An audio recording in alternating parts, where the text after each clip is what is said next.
Hindi na tayo magbabayad ng renta dito. So, Adrian, EJ, All for one for all, bayanihan of the people.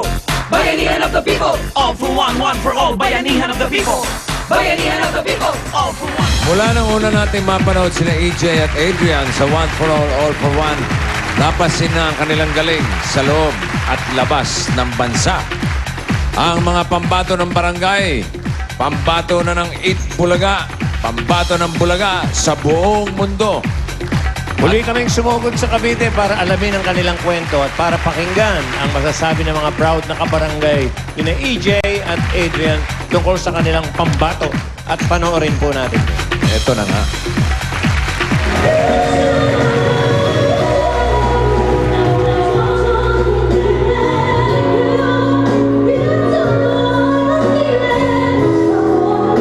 Bata pa lang si EJ, 7 years old pa lang siya, mahilig na talaga siya kumanta.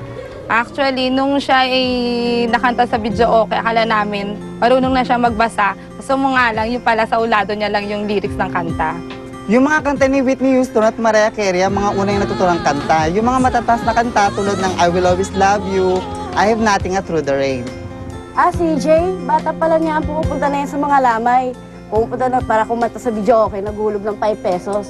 Para doon pala, nagsimula na siya kumanta, kaya bigim na bigim ako dyan kasi maganda talaga ang boses niya. Mga 10 years old po ako yung unang sali ko sa singing contest.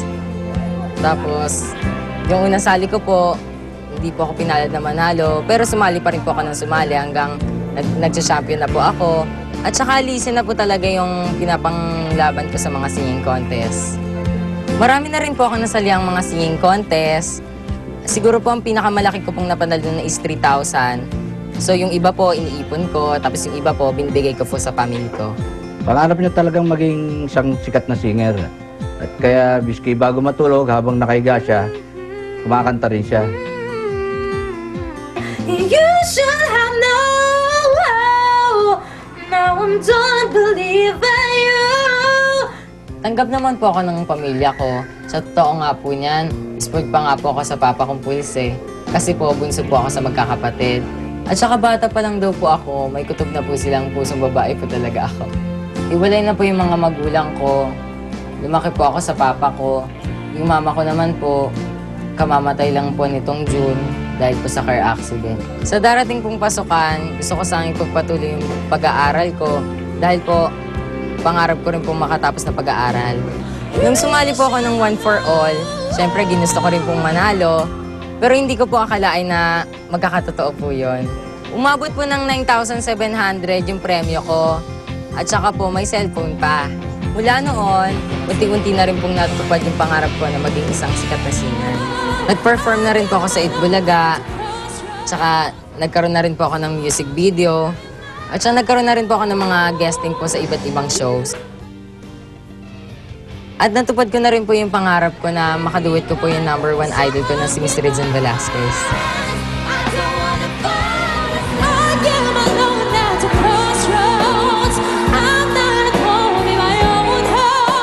May kanya-kanya tayong tinig.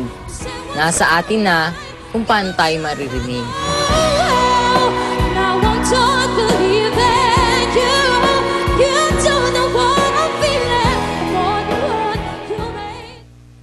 I will run into the midnight sun.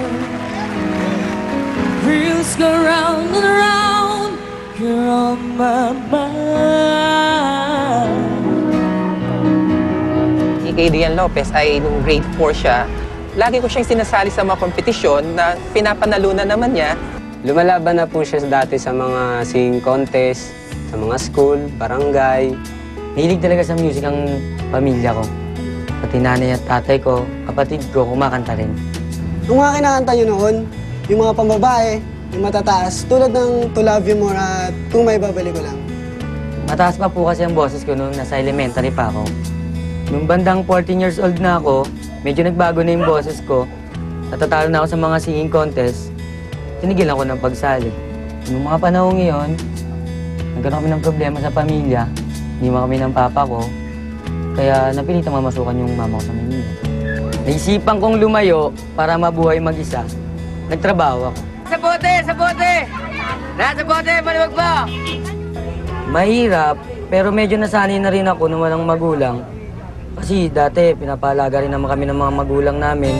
Yung bata ngayon si Ogie, 14 anyos pa lang. Kung doktor na yan, sumasama na sa baby bus yan. Sa Pasay talaga ako pinanganak. Pero nagpalipat-lipat kami. Bohol, San Mateo, Batangas. Ngayon, dito na ako sa Cavite nakatira. Kasama ko yung kapatid ko na may sakit na epilepsy. Nung natanggap ako sa bar bilang singing waiter, bumalik ako sa pagkanta. 6 p.m. to 4 a.m. 150 ang sahod ko sa isang araw. Kaya mas umaasa ako sa tip. Faithfully ang malimit kong kinakanta kasi yun ang nire-request palagi sa akin ng mga customers. Tsaka idol ko rin si Arnel Pineda. Oh, girl, you stand by me. I'm forever yours, faithfully. Ako sa One for All sa pambato ng barangay, hindi ko inaasahang mananalo ko. Tinry ko lang kasi alam ko namang may voice ako, tsaka wala namang mawala kung itatry ko. Ang napanalunan ko noon ay 9,900 pesos plus DJ cam at pinakanta pa kami sa club.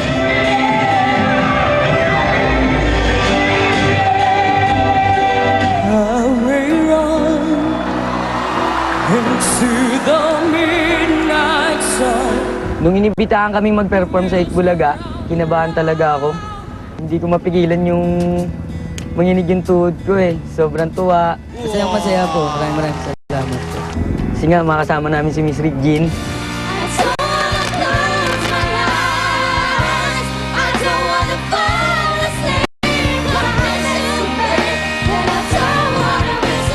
Hindi ko maano kung panaginip lang ba ang lahat ng to. Nung manalo ako sa Itbulaga, marami na rin nakakakilala sa akin at naimbitaran kami sa mga iba't ibang TV shows. Sa ngayon, wala na akong hihingin pa. Ang gusto ko lang, magkasama-sama kami ng family ko.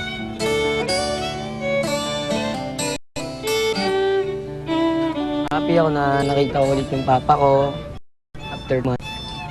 Hindi ko mapigilan na umiyak. Nung una, hindi ko alam na lumabas siya sa Itbulaga. May nakapagsabi lang na dumating ako sa Dalaga na anak ko raw nanalo sa Itbulaga. Nung nakita ko yung anak ko sa TV, proud po ako.